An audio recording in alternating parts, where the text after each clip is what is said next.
Recently, This is America and the World visited the Republic of Estonia. It's a small and beautiful European country located on the Baltic Sea with a population of only 1.3 million people. With its recent independence from the Soviet Union in 1991, Estonia is now leading the way as probably the most advanced digital country in the world. In addition to their respect of nature, Estonians have their own language, love music, and seem to enjoy a daily life that is stress-free. On this program, we'll explore the culture of the Republic of Estonia. This is America and the World is brought to you by Japan, history, hospitality, and advanced technology, sharing tomorrow. The Washington Diplomat, a world of news and perspective. The Sultanate of Oman. The Estonian American National Council, Enterprise Estonia, and the European Regional Development Fund, and the Foreign Ministry of the Republic of Estonia. The U.S.-China Education Trust and F.Y. Chang Foundation, Julia Chang Block, President. The Rotendaro Family Trust. The Forerunner Foundation, dedicated to forward-thinking public policy. And the Embassy Series, uniting people through musical diplomacy, presenting international artists in diplomatic settings. In the capital city of Tallinn, the #1 tourist attraction is Old Town, and the Town Hall Square with its historic sites and stunning architecture of medieval churches, palaces, walls, and castles, and a pharmacy that dates back to the 1400s. Wander about Tallinn and enjoy present-day museums, gardens, shops, and of course, restaurants. Old Town, how old?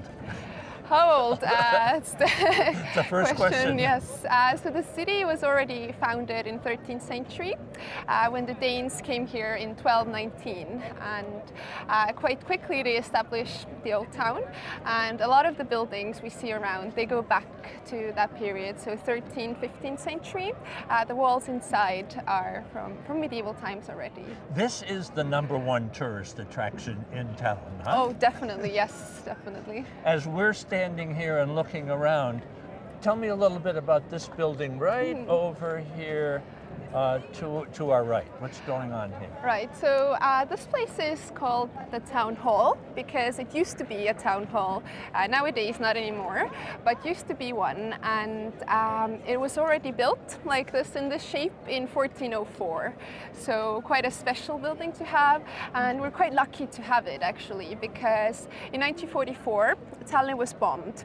And a part of the old town gets hit as well. Luckily, most of it didn't, but a part gets hit, and one of the streets that got hit is right near here, and the town hall actually lost its spire, so the top part burned down, but luckily the rest of it didn't. Wow, that's absolutely spectacular. So 2 flags.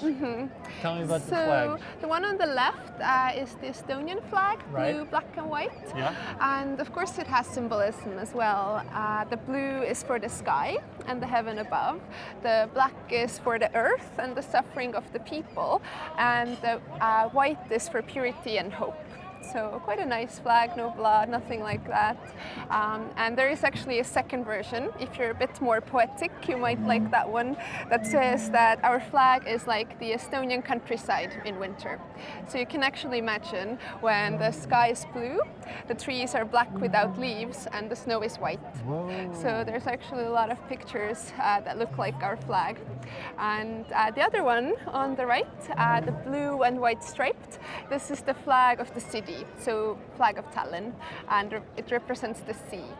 At the very corner, if you look this way, at the far corner on the left, there's this yellow building. And this is actually the oldest continuously working pharmacy in Europe. Oh, I've heard about that. Yes, so 1422 already it was established, and since then has been operating. You've taken many tours around. Yes. Of all of the buildings that we're looking at right now, which is your favorite and which captures your attention? Huh?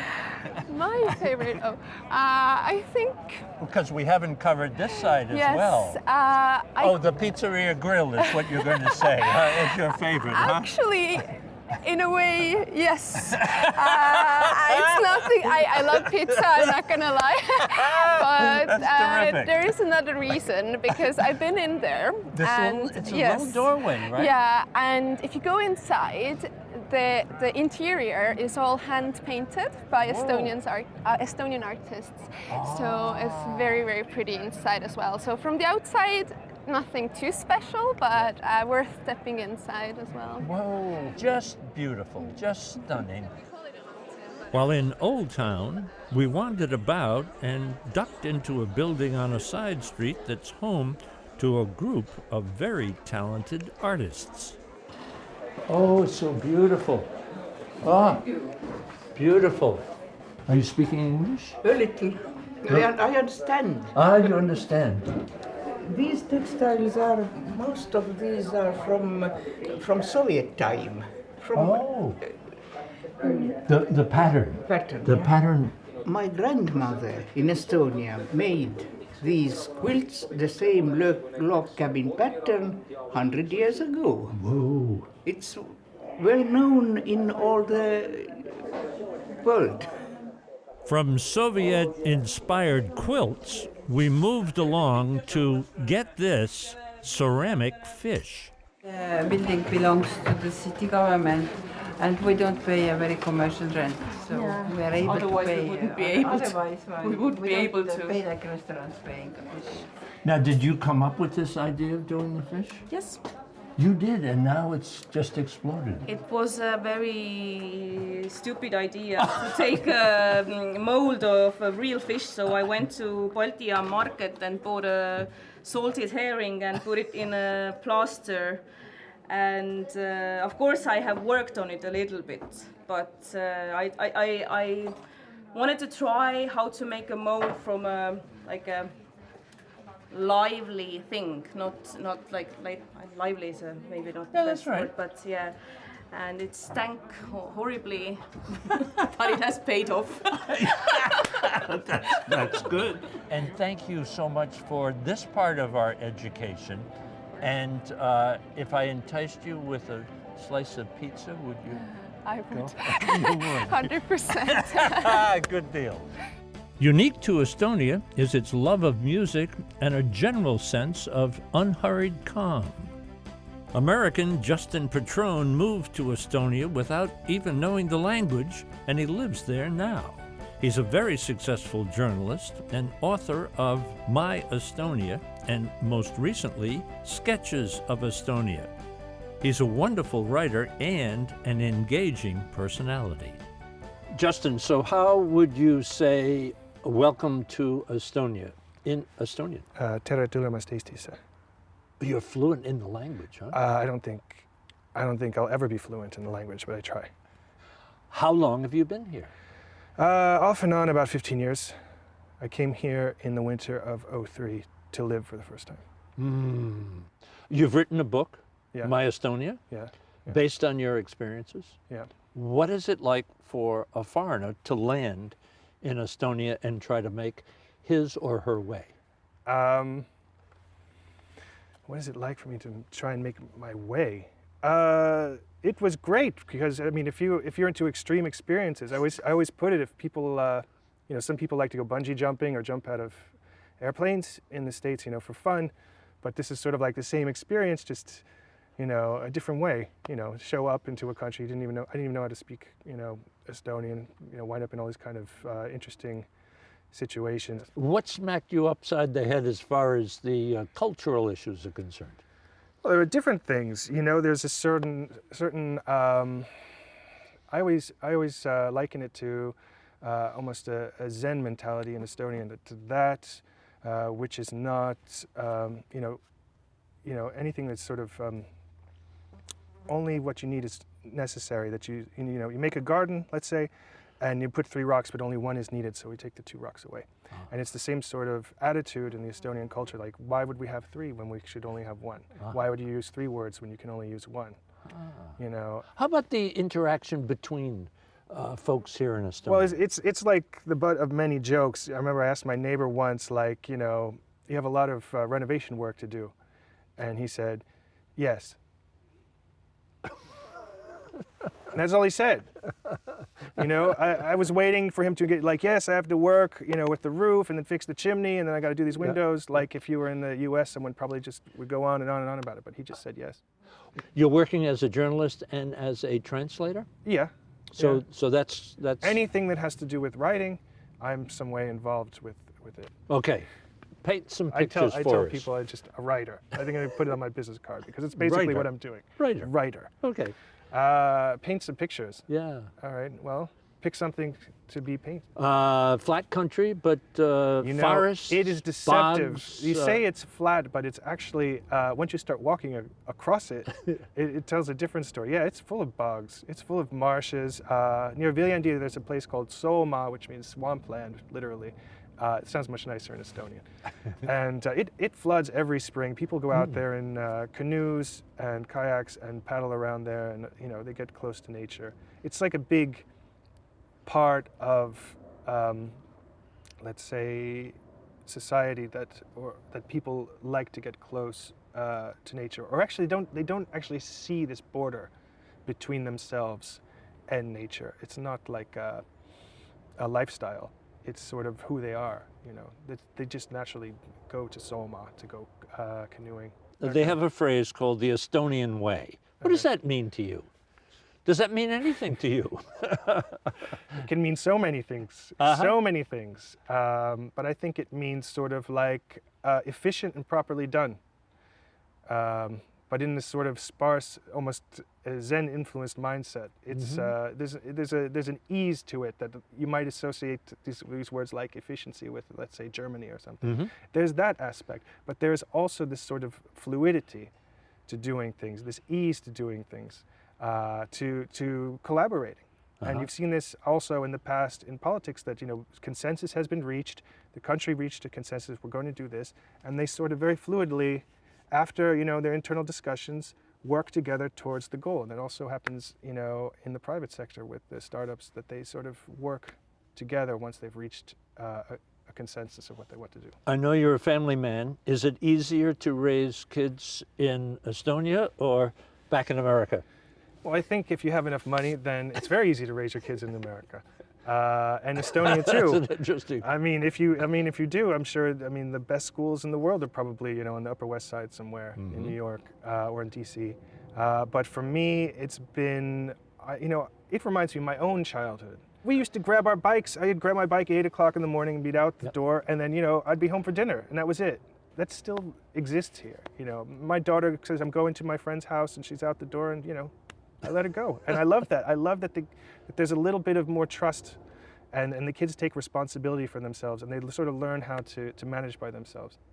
And it's a little off-putting too for Americans because we're very focused on safety, almost too focused. And to see little 7-8-year-old kids getting on the tram in Tallinn, which is a big city, I guess it's about the size of, let's say, Boston in terms of population, like 500,000 people. They get on the trams and they go to another district, they go to the school, they show their cards, they take care of everything themselves, and they're like little adults, little world savvy 8-year-old, 9-year-olds understand how things work. It's incredible. And that's why you see people who are like 23 years old as the CEOs of companies or, working in the government at the highest ministry levels, because they're used to managing things at a very young age. And this idea, it imbues them confidence that I can do that. Whatever it is, I can do it. Thank you, Justin. Thank you for coming up. Okay, thank you for the opportunity. And how do we say goodbye in Estonian? Nägemist. Do you want to try? Oh, try me again. Nägemist. Nägemist. Nägemist. Nägemist? Nägemist. Nägemist. Nägemist. Aitäh. There we go. At the Estonian Embassy in Washington, I spoke with the president of the Estonian American National Council. The council is incredibly active in promoting Estonia politically, culturally, and socially in the United States. Tell me about the Estonian American National Council. The council was formed in 1952 already, and we have a long history of activism in two areas, actually. The council was formed by the refugees coming from Estonia after World War II who fled the Soviet occupation. So their first goal was to put together a central organization in the US to coordinate the fight for Estonian independence, because that was the primary goal. Everyone wanted to go back home. The second goal was to preserve the language and the culture here in the US, and in particular to establish organizations for the children so that there would be supplementary schools, scouts, Girl Guides, Estonian houses where they could gather, so that there would be communities of Estonians who would get together and keep alive the traditions. And the council's objective was to support those activities in the local communities as well. So that's history. How about today in the area of culture and in the area of advocacy? Well, those goals have not disappeared. Certainly the goal of independence for Estonia has gone away.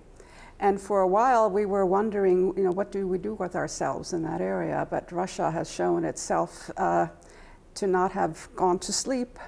The activities in Georgia and the Ukraine and the Crimean annexation, and also the cyber attacks on Estonia that took place some years ago, provided enough evidence that we needed to keep up our activities in terms of political advocacy in Washington. In terms of the culture and the language, those are still our goals, keep them going. And we do an awful lot in terms of support for that. We sponsored folk dancing groups and Estonian choirs from the US going to Estonia for the big national song festival and the folk dancing festival. All kinds of things, books, films that we also put out or help put out. We put out a large history of the Estonians in America recently, covering 50 years of our history, which has been very well received. So we try to keep alive the word about Estonia wherever we can. Do we know how many Estonian Americans there may be? Well, we have some idea. 2013 census figures put people born in Estonia at 28,000. But that means they were actually born there. In terms of first, second, third generation, I think it might go up to 100,000 or so, but no one really knows, because the opportunity to collect those figures is just not here. Certainly not all of them are active in terms of the Estonian American communities, but in terms of Estonian blood, I think it might reach that far. Wow. What cities, what areas are the highest concentrations? The biggest is the East Coast, and we're talking the East Coast from Boston to Virginia. About 40% of Estonian Americans live in that corridor, with the biggest states being New Jersey, New York, and Virginia. And going down to Florida, there's a large activity of retired people, St. Petersburg area primarily, Chicago, and then going to the West Coast, we have Los Angeles, fairly large community, San Francisco, Seattle, and Portland. But really there are Estonians in every single state in the United States. A couple of last questions.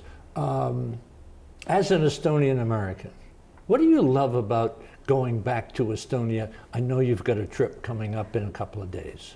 Well, my roots are there, personally speaking. I have relatives there. I love the countryside. I love the clean air. I love the forests. I love the history, the castles, the manor houses, the fortresses, the old architecture in the city of Tallinn. And I love the new buildings, the high-rises, the innovativeness that shows.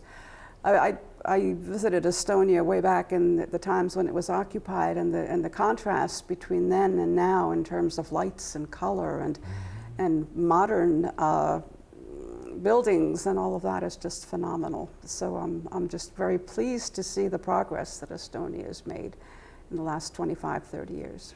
Thank you so much. Welcome. Thank you. Thank you. To really explore the culture of a country, you've got to taste and enjoy its food. I sat down with one of Estonia's most successful chefs and restaurateurs who actually offered a couple of tips on cooking at home and being a better customer in a restaurant. Thank you for sitting with us. I know it's a busy day and a busy time of day for you. Thank you. Tell me 3 things I should know about Estonia. Estonia, it's a very small country, very smart people, and they enjoy life very much. When you say enjoy life, flesh that out a little bit for me. They like to eat, they like to travel, they like to move different places. We have natural, pure forest. We have clean air, and we know how to enjoy that life. How does food fit into the culture of Estonia? It's quite well, actually, and we have people who really like to make food in home and open area, is it open fire or some countryside, and also they like to visit restaurants so often, and I'm quite proud to our people. You're both a chef and a restaurateur. Yes, I still a chef. And I will be chef because I have more than 20 years experience with really hard kitchen in Estonia and also in France, and I think I stay like chef. And how about the restaurateur part? What does that mean? It's mean different responsibility, especially for the people, because our bigger target to look good people who can serve, who can cook. And this is a little bit different if you stay inside of the kitchen or outside of the kitchen. Also, same time you have to look what it's the environment where people coming, how they feel, is it everything is clean, and how it's hospitality. And this is like if I look as a restaurateur. Tell me a little bit about this particular restaurant, and I gather you own a number of restaurants or run a number of restaurants in Estonia. Yeah, right now we have altogether 5 restaurants, but this place we have 2 restaurants. One is the casual restaurant, and the second part we have a really good fine dining restaurant. So right here? Yeah, right here. 2 restaurants? Yes. Would that be 2 kitchens as well? 2 kitchens, 2 completely different stuff, completely different setups on the table, different uniforms, everything is different. What is the biggest mistake we make at home when we're cooking ourselves? I don't know what usually people making mistakes, but you have to respect the product, what you use in the kitchen. I think there are maybe people making mistake. They are not understand that how good can be tomato or how good can be potato. What is the different 2 tomatoes, or where you can buy this? Because for us it's very important to where we deliver the products in house, because good cooking starts with the good products. And if you're smart, then you use the seasonal products. If you're not smart, then you use I don't know.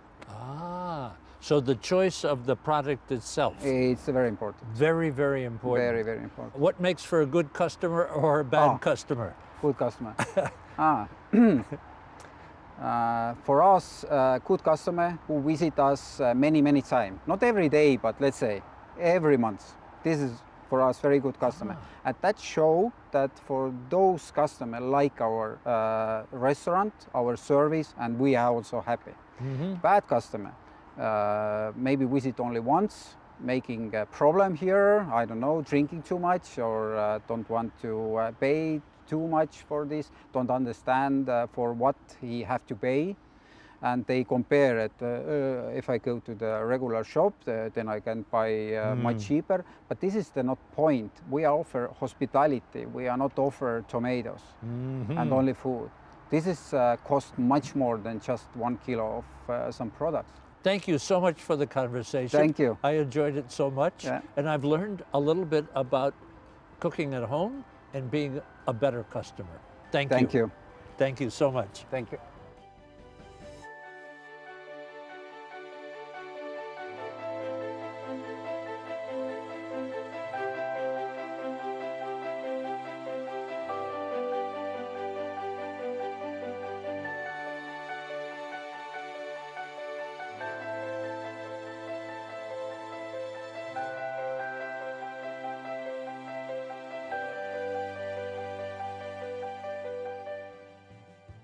For information about This Is America in the World, visit our website, thisisamerica.net, or our YouTube channel, This Is America TV, and follow us on Facebook and Twitter.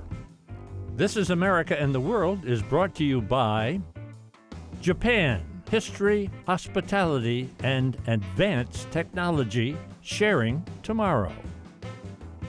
The Washington Diplomat, a world of news and perspective. The Sultanate of Oman. The Estonian American National Council, Enterprise Estonia and the European Regional Development Fund, and the Foreign Ministry of the Republic of Estonia. The U.S.-China Education Trust and F.Y. Chang Foundation, Julia Chang Block, President. The Rotendaro Family Trust. The Forerunner Foundation, dedicated to forward-thinking public policy. And the Embassy Series, uniting people through musical diplomacy, presenting international artists in diplomatic settings.